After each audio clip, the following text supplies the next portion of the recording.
আড়ং-এর এই গোলাপ জামুনটা ট্রাই করে নেই এমন খুব কম মানুষই আছে। সব রিভিউ দেখে আমিও ভাবলাম আমিও ট্রাই করে ফেলি, যেহেতু আড়ং-এ গিয়েছিলাম। সো সামনে পেলাম আর নিয়ে আসলাম। মিষ্টিটা সম্পূর্ণ রেডি থাকে না, এটাকে রেডি করতে হলে আপনাকে 3 ভাগের 1 ভাগ রসটা ফেলে দিতে হবে। বাকি যে 1 ভাগ পানি, এটা আপনাকে নতুন করে নিতে হবে অ্যান্ড এটাকে একটু গরম করে দেন মিষ্টির সাথে অ্যাড করে 10 মিনিট রাখতে হবে। বাট আমি এই প্রসেসে বানাইনি, কারণ হচ্ছে আমার কাছে মনে হয়েছে মিষ্টিটা সফট হবে না, যেহেতু আগে অনেকগুলো রিভিউ দেখেছি। সো আমি একটু নিজের মতো করে বানিয়ে নিয়েছি।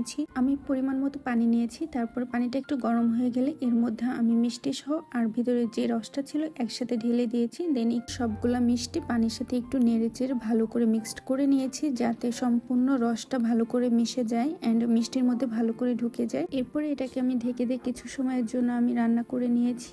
এটা টোটাল 2-3 মিনিট হবে। যখন দেখেছি যে একটু পানিটা ফুটে এসেছে, তখন আবারও একটু মিক্সড করে দিয়েছি।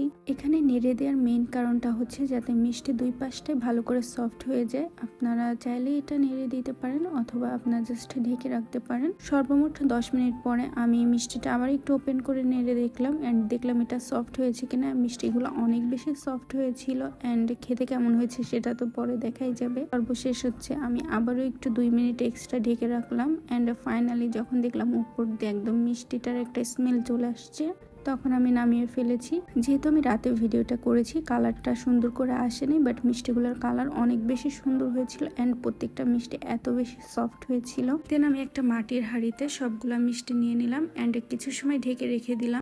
আড়ং-এ কিন্তু এটা ছাড়া আরও অনেকগুলো মিষ্টি আইটেম আছে। সো আপনারা ট্রাই করে দেখতে পারেন কেমন হয়েছে, আমাকে জানাবেন। কে কে অলরেডি ট্রাই করেছেন তারাও আমাকে জানাবেন। যখন এটা ঠান্ডা হয়ে গেল, তখন আমি একটা মিষ্টি নিয়ে দেখলাম যে আসলে মিষ্টিটা সফট আছে কিনা। শক্ত হয়ে গিয়েছে, দেখলাম মিষ্টিটা অনেক বেশি সফট হয়েছে। আমার কাছে মনে হয়েছে যারা কম মিষ্টি খান তারা অর্ধেক পানি দিবেন আর অর্ধেক এখানে চিনি শিরাটা থাকে এটা দিবেন, তাহলে একটা পারফেক্ট টেস্ট আসবে। কিন্তু যারা বেশি মিষ্টি খান তারা হচ্ছে পানিটা দিবেন 3 ভাগের 1 ভাগ আর বাকিটা শিরা দিয়ে দিবেন, তাহলে আপনাদের জন্য ঠিক থাকবে। সো কে কে ট্রাই করেছেন আমাকে জানাবেন। সবাই ভালো থাকবেন। আল্লাহ হাফিজ।